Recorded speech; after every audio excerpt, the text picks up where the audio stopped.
Ring the bell! Golden Oak Lending has lowered rates. Lower your mortgage payment, get cash out, or pay off credit cards. Visit GoldenOakLending.com today. Golden Oak Lending, cured my blues. NMLS 114937.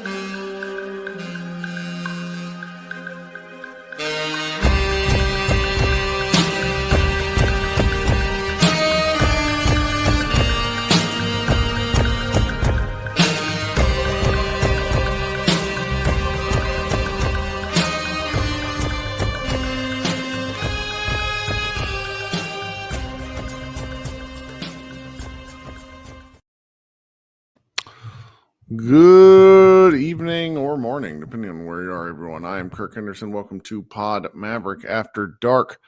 I would say I'm joined by Josh tonight, but I insisted he take the night off because these two games against Los Angeles Clippers, there was going to be one good one and there was going to be one bad one. It was a matter of which one it was going to be. And Josh has been working his tail off this year, so I insisted that he do something else tonight. Once we saw the injury report, this felt like one of these games where unless the Mavericks came out with, really unnaturally hot shooting, things would have, it was pretty written in stone. And that's how this game went. The Mavericks couldn't buy a three. I don't think they made one the entire first half. They only ended up making four in the game. They were really quite bad, 4 of 20 from three. And they could not score points in this game. It was a really painful one to watch. They only scored 16 in the opening quarter. And then they scored 20 points pretty early on in the second. They got up to 20. But then they weren't able to score again until almost the 6-minute mark. They had they had 20 points in the first 18 minutes of the basketball game. But the problem was by that point, the Clippers had double. They were already up by 20. The game was out of hand, and it was largely a matter of just getting through it, seeing what would work. And this was one really for the sickos. So if you turned it off, if you decided to do something else, I don't blame you. This was a pretty painful game. This is a fun question in the chat up on Twitter. The Chosen One asks, after watching the last 3 games, is Brandon Williams actually kind of good? Or is he just a good story and I'm trying to delude myself? It's insane, the difference. What Brandon Williams is a functional NBA level player. The Mavericks don't have distributing guards past Spencer Dinwiddie on the roster. There's not, I guess if you want Najee in more of a distributing role, but he is a play finisher much more than he is a play initiator. And that's really where it is for me. So just to circle back to the game, by halftime, the Mavericks only scored 19 points in the second quarter after scoring 16 in the first. The Clippers were up to 58 points. It was 58-35. The game was effectively over. And this was just one, you're sort of walking through the motions, seeing what might happen, seeing if anyone would turn it on for the Mavericks. And in large part, the answer to that question ended up being no. The Mavericks had 17 turnovers. Ivica Zubac proved way too big for the Mavericks. That's kind of been the case just over the years. He's a very effective center. In his 27 minutes, he had 14 points and 13 rebounds. But he had 7 offensive rebounds. He ended up, it's kind of funny, he had 9 rebounds in the first quarter. And this game was more or less over. And it's not one of those things you want to write home about too much and complain, because once you saw Dereck Lively would obviously be missing this game. They weren't going to play him on a back-to-back. They were going to pick one of the two. And once that happened, I'm sure they probably had to tell Anthony Davis he was only going to get to play one of the two, though he would have been useful tonight. The Clippers are frankly just not a good matchup for the Mavericks. Between Zubac is a very unique in today's NBA center. You get a Jokic, a Zubac, and that's kind of, there might be a couple of other like big ass low post centers that are able to use their center of gravity the way like the centers from the 90s and the 2000s used to. Then they have just an array of interesting wings and scorers. You know, you saw a Dallas Mavericks fan favorite last year, Dereck Jones Jr. He played 23 minutes. Obviously, you have Kawhi Leonard. Then with kind of the guard play and the just the offensive prowess of like a guy like Norm Powell. And then Jim Harden, who had a pretty subpar game, which really worries me, to be honest, for tomorrow or for tomorrow night. And then obviously Kawhi Leonard. Kawhi Leonard was really good. But also, if you weren't watching the game too closely, you probably didn't really notice him. I mean, 20 points on 17 shots isn't really good. But I don't think he plays tomorrow night because I don't think he plays back-to-backs. So, this is just one to where if you're a person that really wants the Mavericks to really make a go of this, and mathematically speaking, within the playoffs, there's no reason for them not to. They are probably, even if they lost every single game, I don't think that would put them out of the play-in at this point. That's how bad this Western Conference stretch has been. I mean, they played the Clippers one more time. They played the Lakers, and then I think they have one more game after that, maybe two. It's just kind of an ugly go. So, you're watching the third quarter. They get it down to within 21 points, which is like the closest they had been for a while. And then the fourth quarter starts, and the game was up in the 30s. I mean, the Clippers led by as many. Pretty sure I have this right. Just want to make sure. The Clippers led by as many as 35 points. And then, you're watching the fourth quarter. And at this point in the game, in the fourth quarter, you're really only hoping that everybody can get out of the game healthy and alive. And both teams are just kind of playing. They're going through the motions. Nobody's really trying to do anything other than, score baskets like in a loosely played pickup game. And I was not able to get a good angle on the injury, but Jaden Hardy came down and rolled his right ankle again. And he did like a backflip in pain, like on the ground, like a backward somersault. And in typical Mavericks fashion, they did not stop the fucking game to get him off the court. And he ended up like rolling on the ground like a fish for a few minutes. And then he had to be helped off.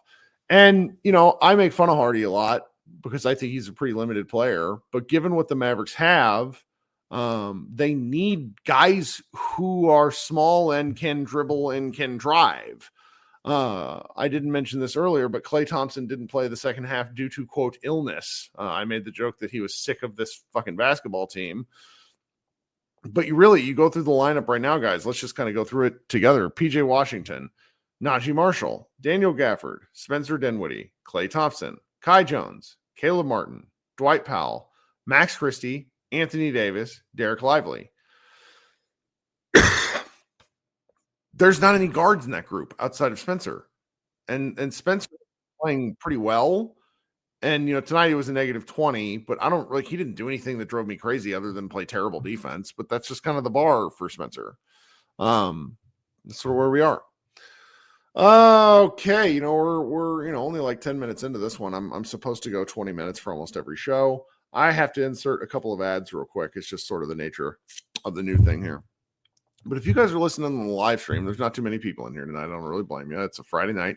It's a terrible basketball game, but I'm committed to doing this. And if you guys would like to come talk any basketball, there is a pinned post in the comments where you can click in and join the show live. I'm going to insert a couple of ads, and then I will be right back.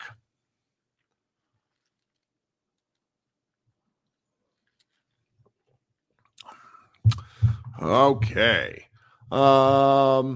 This is a good point in the chat. Kawhi might as well play the next game because he only played 24 minutes, and it's going to be so difficult for y'all if AD plays tomorrow. Yes, AD doesn't make much of a difference to this game. It's not like I'd be curious. This is we have Leo in the chat. I'm going to bring him up in a second. I don't know what AD does that helps this team like this. Like the Clippers are they can kind of score from all over the place. Zubac is such a like a load at center. I don't think Anthony Davis really bothers him. Yeah, it's just that's an interesting one. Okay, Leo, what's up, man? How you doing? Hi, I wanted to talk more about the play-in, if you don't mind. Sure, but I got to preface it with I am really bad about the specifics. I need to know this stuff, and I just like my brain won't accept it. But I'm going to pull up the Mavs Moneyball article that Jordan Brodas wrote. So go ahead. We'll see what we can do. I mean, the last time we had to worry about this, we were just trying to tank for D Live. I'm going to get out of it. Yeah. And everyone threw a hissy fit because we didn't control our destiny, and I really don't like your friend. So tell me, what do we got? Well, with the teams ahead of us, are you kind of like, I wouldn't say like have the bad feeling that they're going to make the playoffs, but you just kind of like accepted that the teams that are ahead of them, they just have good matchups against? So let's see who we're kind of looking at right now. Like technically we're looking at the Clippers who are in the play-in game at the moment. So you got Clippers, Memphis, but I also think you got to throw Minnesota, who's the 6th seed. Minnesota would concern me. I don't want to play Anthony Edwards in a do or die game. Just don't want to. Memphis, I feel differently about. I just don't take Memphis seriously. They are on such a crash course. They've only won 3 of their last 7 games. The game that they won last night, they needed it, but it is a little bit of a joke. I would just that'd be the matchup for me is to play. You play the Kings in the first game and hopefully beat the Kings. The Mavericks are only a half game up on the Kings in the standings. You play in Dallas, you hopefully put the Kings out of their misery. I don't think a 10 seed has ever actually won the first game in the short history of the play-in. And at that point, you just kind of you wonder can they beat whoever's above them. I think there's an element of this, which is why they're not showing all their cards against the Clippers. But they still have to win games. I don't know. It's an uncomfortable feeling.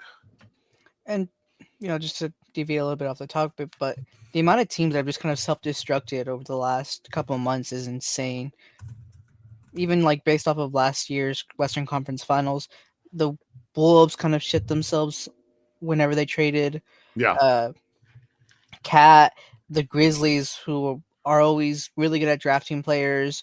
That's kind of one of the things you're always like jealous about the team, where they always have a heavy bench, and they seem to have just completely lost the plot. And right now we have the Mavs, who are just dying to get into. It's terrible. It's terrible. Like the play-in, I sort of think the NBA needs to scrap the play-in because it's not producing better basketball. It's not like the drama is all for what? So that a number 1 team can play like a burnt out team that they probably shouldn't be playing to begin with. I don't know. I have found this model of the play-in. It's fun once, but I think in order to really make it much more interesting is they need to flatline the amount of wins in order to get into the actual play. No, I think they need to flatline the odds for the lottery. So when I was a kid, a long time ago, everybody had the same odds. Well, and then the Magic won it twice in a row, and the owners lost their fucking minds and changed the rules because like this isn't fair. And it's that. I think you would get some better playoff races and some people that would still be trying to make the play-in, even if they knew they would have the same chance as the number 1 pick as the team that was all the way down at the very bottom of the standings. So that's just my sort of take there. Is that ever going to happen? I don't know. I mean, they inched towards it. The change in lottery odds was pretty stark. Where it was the top 3, and then outside of the top 3, you can only jump into the top 3 is what the odds used. That was like part of the jump. But instead of the top 4, but then the odds were also much more heavier weighted to those top 3 worst teams to stay in the lottery. Because like when the Cavaliers won it, like with the pick that they had from the Clippers, like that was a bit that ended up being Kyrie Irving. That ended up being a really big deal. That sort of thing. So I don't know. I just find this part of the season so uninspiring. Like, do you remember last year, my friend Matt Moore, you alluded to him earlier, was basically dunking on the Mavericks for not like he was sitting there going, "Who cares about these March and April wins?" And I like remember.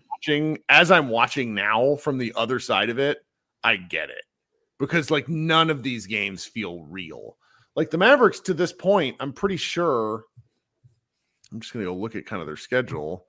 And again, you guys understand this. If you're listening to me, you at least you're either hate listening, you like me, or you're willing to sort of take my arguments for face value. But like Josh pointed this out, and other than so the Rockets, they beat the Rockets. When was that? Okay, since March 1st. So since March 1st, the Mavericks have not beaten. No, man, it goes all the way back to February 21st. The Mavericks have beaten one team over that had a winning record since the All-Star break. Like there's nothing to take from this. Like you lose to Brooklyn, that feels terrible, but even a win against Brooklyn doesn't tell you anything because Brooklyn is terrible. So we're just kind of in this just painful situation where because the Maverick, you look for little things each and every game to kind of take away where it's like, oh, okay, that was an interesting thing that happened, or that's something that I hope player X could build on. Like there was a couple of Max Christie drives tonight that I liked, but beyond that, I'm just like, what am I learning about this particular team? They're just sort of they're going to get to the play-in, and maybe it'll be interesting because guys get up for important games. But that just feels like a low-hanging fruit hope. Do you know what I mean? I understand, but I guess like the difference from this year to last year would have been that last year at least the games where Matt Moore was commenting, like that was against the Kings that had just come off playoff push and the first time in like 18 years, and those were solid games. Whereas this game, Kyrie's out, Hardy's out, AD's out. I don't D-Live's necessarily out. mean our games. I just mean like the NBA at large. Oh, where like things just happen. Right. So it's like today the Rockets got their blew the doors off the Thunder. And how much do I take away from that game? You can't. I don't know. Like it was really fun watching SGA get put into a box, but I just don't know if that's real. I understand. Well, I hope you guys enjoy watching better games soon. Hope you have a good night. Eric, tell me. Yeah, thanks, Leo. We'll talk soon. All right. Eric, type your comment again. I want to read it. I mean, I think they have a much better. Like they sold this game. That's why you probably didn't hear me earlier, Eric, but Josh isn't joining us tonight because I was specifically like, only one of these games is going to be good. Because beating a team twice in a row, like back-to-back nights in the NBA is really actually quite difficult. So once we saw that AD was not going to play, I told him to take the night off because it's not that I was like expecting the Mavericks to lose, but I think if the game that AD's playing, your baseline like raises, rather precipitously. So we'll see how they do. I mean, I would expect if Kawhi doesn't play, I would rather expect the Mavericks to win tomorrow night, So we'll see where they go from here. It's I would really love them to like get to 500. If you go look at the schedule and what they've been doing the last couple of weeks, they have been let's see here. We go all the way back to March 10th with the win over the San Antonio Spurs was when they were like last at 500 because they had that stretch from March 1st until March 21st where they lost 9 out of 10 and so they were over 500, then they were under 500, and since then they've just not been able to get back to 500. So if they do beat the Clippers tomorrow night, that puts them one game within that 500 mark. And then they play the Lakers. So that Lakers game, we've talked about this over and over again because I think we're all really interested in the Lakers game. I think I knew this intellectually, but we didn't really mention this before. At least I don't think we have in Pod Maverick. Is that on Saturday, so tomorrow, they play the Clippers. They don't play the Lakers until Wednesday. So that's Sunday, Monday, Tuesday, all of Wednesday off. So that's like 4-ish days, 4 like really good body day. The Lakers go on the road. They beat who did they beat tonight? Pelicans. They came back. Luka had a 0-for-7 start and then finished with a ton of points and was awesome. And Eric, thank you, Eric. You're actually getting to where I'm going. They play the Thunder on Sunday at Oklahoma City. Then they play the Thunder on Tuesday at Oklahoma City. Then they come to the Mavericks after a 2-game, it'll be their third game in 4 nights against the Mavericks, who will have basically 4 full days of rest. I had initially sort of taken the position of, oh crap, is Luka going to come out and score 75 points in the Mavericks? I kind of think the Mavericks might run them off the floor just because the Lakers are going to be tired. Swisher says Bron will probably sit out, ? I mean, that's a nationally televised game. The NBA will not want that. I wouldn't be shocked if the Lakers sold one of those 2 Thunder games, because the Thunder are great. It's that is probably the thing that I'm rather curious about. So that would, if the Mavericks win tomorrow, that puts them 1 game under 500, and then a win against the Lakers would put them at 500 finally. So I don't know. It's the math and the schedule. And I think when we were going back and we were looking at this way, way, way back at the beginning, before all the trades and all this stuff, we knew the January schedule was going to be brutal. We just knew that. But then Luka got hurt and it was more than brutal. It was kind of atrocious. This schedule down the stretch has been really soft, and the Mavericks were hurt, obviously really, really, really hurt. But they've managed to sort of hang. So we'll see where they go. And I think I would prefer at this point, because I think they're all but guaranteed a play-in spot. I want them to have the best chance possible. Is it not nationally televised, Eric? It's on ESPN. Yeah, it's Wednesday, April 9th on ESPN at 6:30 p.m. It's an early game, which is going to be weird. The Chosen One says Lakers Mavs play-in game, 1 game take all for a spot in the playoffs is the dream. It is possible if Oklahoma City takes both Lakers games seriously. I mean, it really is. The Western Conference is just a mess. A couple of games really can send teams spiraling, which is why it was so important that the Mavericks beat the Hawks the other night, because if they would have lost to the Hawks and then lost tonight, then they would have absolutely needed a win Saturday. They would have had to split this game. Whereas now I sort of think even if they lose to the Clippers tomorrow and they fall back to the 10th seed, I still think they have a pretty okay path to being the 9th seed for the play-in. I don't know. I just watched today's game on the Disney Channel firsthand. I didn't watch anything on League Pass. What do you mean, Swisher Sweet? Sorry, I'm talking to my comments here. Because we do a live show. If anybody wants to come talk, we got a couple more.